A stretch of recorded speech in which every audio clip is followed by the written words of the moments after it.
Okay, I want to show you how to export your wires. So maybe some of you have not worked with artboards before. The artboard tool is the tool right above the hand there, and you can also use Shift-O to access it. And the artboard tool will highlight your artboards. And let's see. And as you continue to make copies, you'll notice that you can go like that, hold down Alt, and duplicate your entire artboard.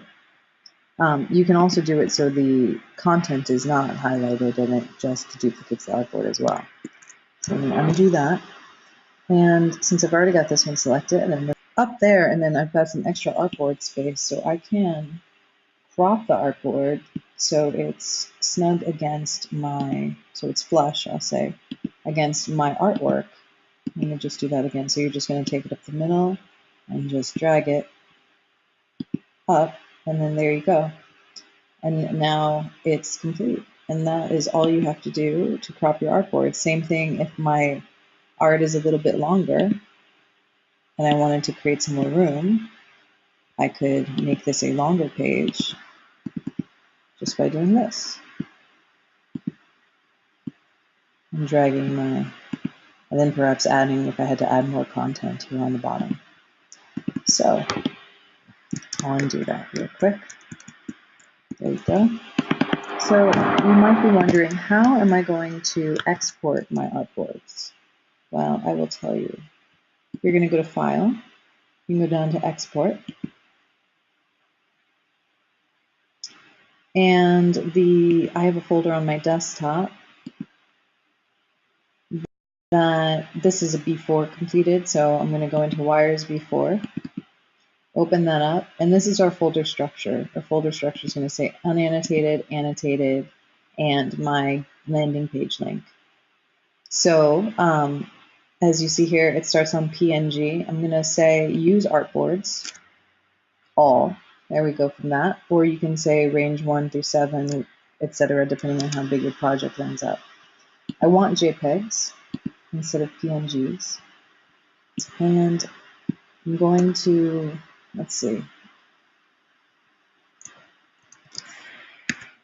Let's do that, and let's see how they export. So that means before 1, and then maybe it'll be like -1, -2, -3, and then it'll be in numeric order. So we'll see. The first artboard that will export will be my design patterns. Now, here's the thing. I'm going to export these out because these are going to be the blank ones. Oh, I didn't select a, here, let me cancel that real quick. I wanted to show you. So let's start that again. Desktop, this, use artboards. And these do not have annotations on them, so I'm going to go into the unannotated folder. I'm going to make it a JPEG. And I'm going to export them there. I would like them to be maximum, and that's it. And now let's open the folder, see what I've got. Awesome. And it says before wire 1, so I didn't even need that middle one. I could have just put before, and I'll say wire 1, wire 2, wire 3, wire 4, wire 5, wire 6. Now, interestingly enough, it says wire 6 copy, so I made an extra one, and it put it before the wire 6. So that's a word to the wise that you have to watch that. And if it's a copy and it puts it before that, what you're going to want to do is change this to 7, because that actually comes after my, as you can see in the Super Tubes finish. So the last one in my, should say Super Tubes. And that's how you want to check it. It's very important that you have your wires in order, because when you upload them to GitHub, you're going to want them to be in sequential order very easily, so you can navigate through the navigational flow. So as you can see, I'm logging in, and then now I'm a member, and then here I go through my one window drill down. So I go from Portugal to Peniche, Portugal, to the country, to the region, and then from the region to the destination, And then from clicking here, I would land on my destinations page for super tubes, which will be your B3. So as you work on these wires, you'll see how they all thread together. Okay, great. And then the difference, if I had my annotations, I would, let's say this is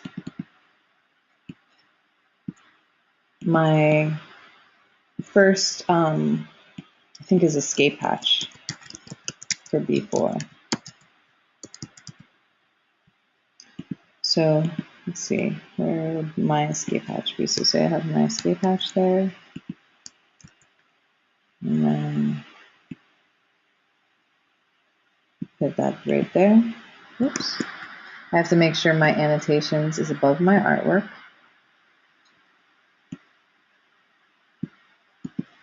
And then that way I can take them on and off. So I can export these again. I'll just put them in random places because I have another video on annotations for you to watch.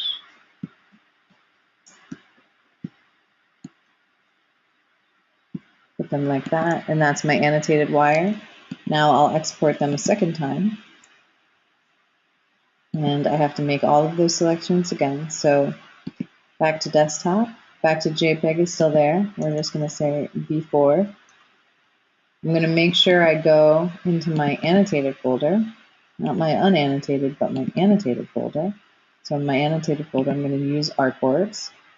And then I'm going to look at all that. We just want b4.jpg, and then it'll add wire 1, wire 2, wire 3, wire 4. And export. And OK. And now if I go into my folder, I've got my design patterns and my annotations. So that's why you want to be able to turn on and off your annotations. And that is how you export your wires. And this is basically what I should have at the end of it. Make sure you always go through and make the proper corrections to make sure your artboards are in order. So as I go through your site, I can go through the navigational flow. And then here is how I will access your landing page, is this link. Your link should always be that username github.io, and then however you have your landing page listed on your Git repository. So, all right, that was how to crop your artboards and export your wires. Hope you enjoyed. Good luck on your project.